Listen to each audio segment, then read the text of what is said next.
Hello, friends. My name is John, and I'm a dude. I'm a dude who's trying to wake the fuck up. Hence the very pretentious and pompous and spiritual name of this YouTube channel, Awoken Dudes. Today, I wanted to talk to you in this very soothing voice. I wanted to talk to you about your emotions and how, if you want to express your emotions with an intimate partner, a boss, a friend, how do you do that in the most effective way?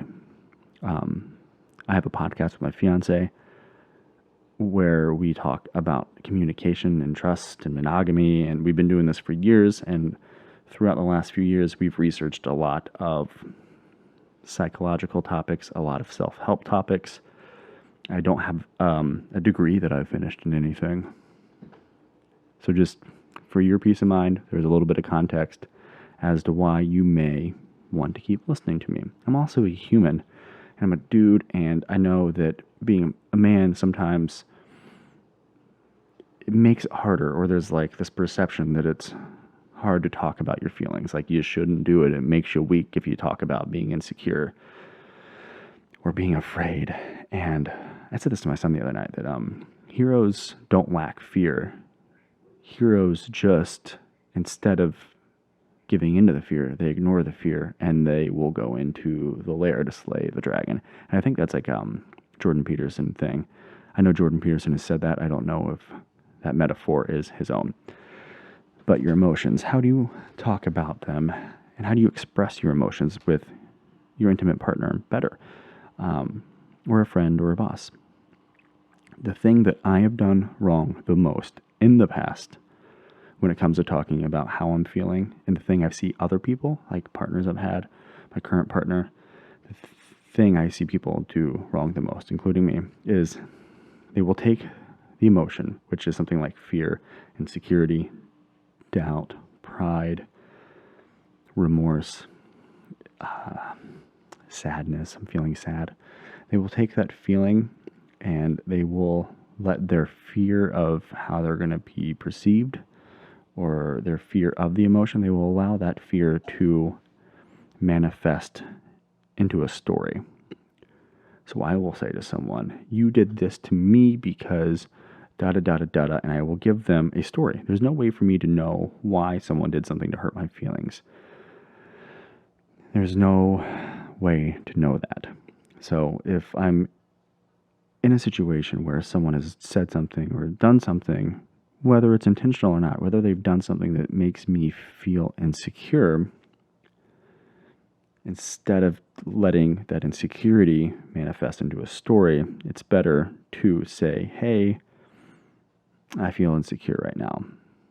If you say, I feel like you said that to me to make me feel insecure because you're a petty person, two things. Like I've said a second ago, you cannot prove that that person was saying that to you because they are petty and spiteful. If you have that feeling, I'm not saying to ignore it. Be curious of that feeling. But there is no way to substantiate your claim. You can't prove what someone else is thinking.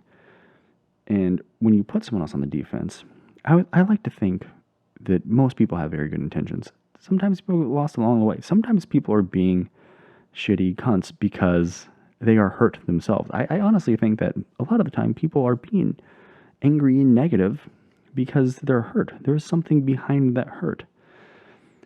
A lot of times anger will manifest, and like anger will come out of somebody. You'll see physical acts of aggression or anger because it is so much easier to be angry and to let that anger flow through you without trying to control it. It's so much easier to just give in to the anger than it is to say, why am I angry? It's a scary thing, and you start saying, why am I angry? And then you have to like evaluate yourself. That is so scary.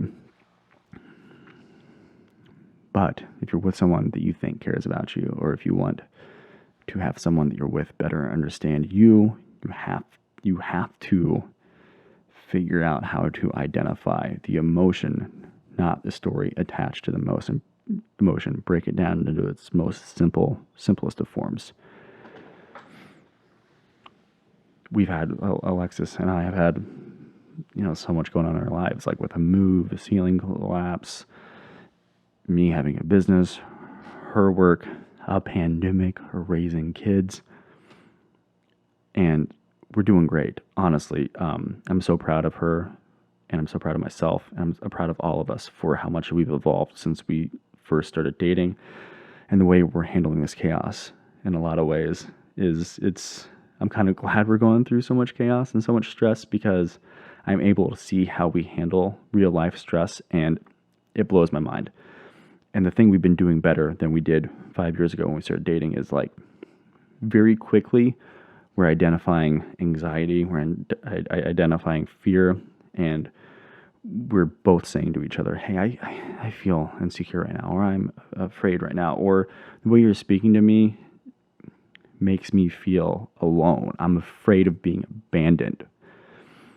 Saying I feel alone or I'm afraid of being abandoned is way different than what I see, and I see other people do, and I've done a lot myself, is you feel abandoned, you're afraid of being abandoned. And instead of saying, I'm curious about that feeling and diving into it and then expressing to someone vocally that you have that feeling, instead what happens, and what I've done before, is I'll start saying, okay, well, I'm afraid of being abandoned. And I don't actually identify the fear in my brain if I'm telling a story.